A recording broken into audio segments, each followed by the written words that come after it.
As Confucius said, choose work that you love and then you'll never have to work a day in your life.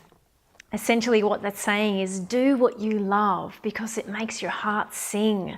It makes you wake up in the morning with a smile on your face and a big yes as you embrace the day. And then you'll just move through life with flow and ease and subsequently abundance. This will lead customers to you. You will be in a receptive, juicy orientation. Who wouldn't want to work with somebody that absolutely loves what they do? I know I love working with people like that. I choose people like that. And I know my clients do too. By being in this in love with your business orientation, the abundance just simply follows. By being in love with your business like this, it leads to not only success, but longevity for your business. It makes it sustainable because you're doing it from the space of love and joy and fruition. It's inevitable that it will be sustainable from that particular platform. For those of you that have an ardent spiritual practice, think of your business as a way to do your work, a way to do your spiritual work, your dharma, if you like. This is an action, this is the daily in and out of your spiritual practice.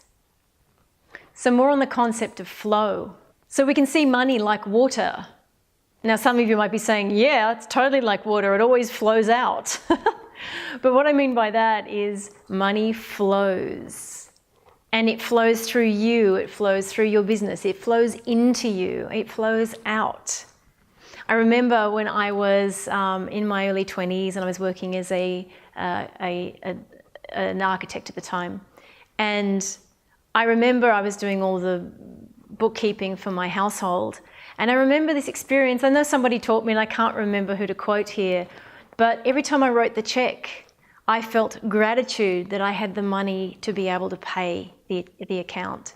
So it was, rather than being resentful as, oh, another bill, right? Another invoice. I actually went, I'm grateful that I can pay this.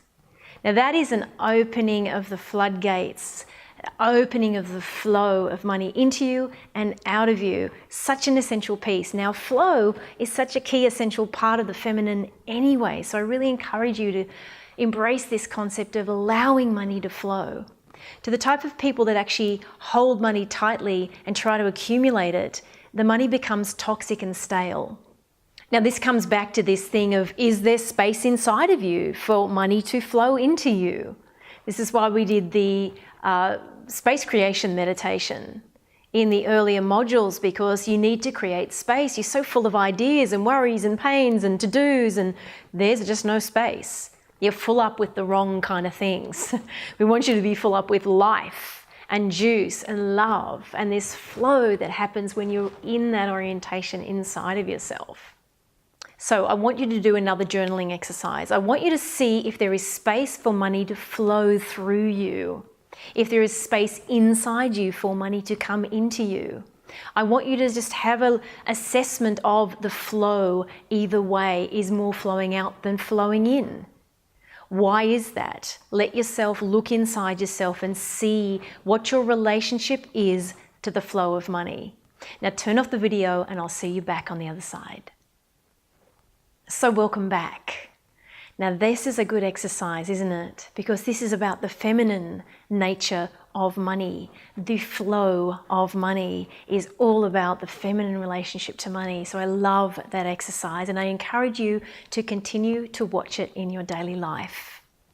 Now the last thing I'd love you to do here as a journaling exercise is to write a letter to God, to your higher power, to the divine, to the universe, to the stars, whatever it is that you call your higher power. I want you to ask the divine to take away all of your faults, your beliefs, your errings and the mistakes you've made around money and prosperity. I want you to write a letter to God, the divine, and ask that your wishes be heard. And I want you to do this again. Light a candle, be ritualistic about this. I want you to take time. I want you to think hard. I want you to do this with your heart and do it energetically. And I'll see you back on the other side. Turn off the video now. So welcome back. That was a beautiful exercise, isn't it? And I encourage you to read over that and to do it again if you need to. All of the exercises that we do here in the Feminine Success Academy can be gone over again and again. There's power in presencing, putting attention and awareness on these things that have been previously really unconscious. So thank you for doing that exercise.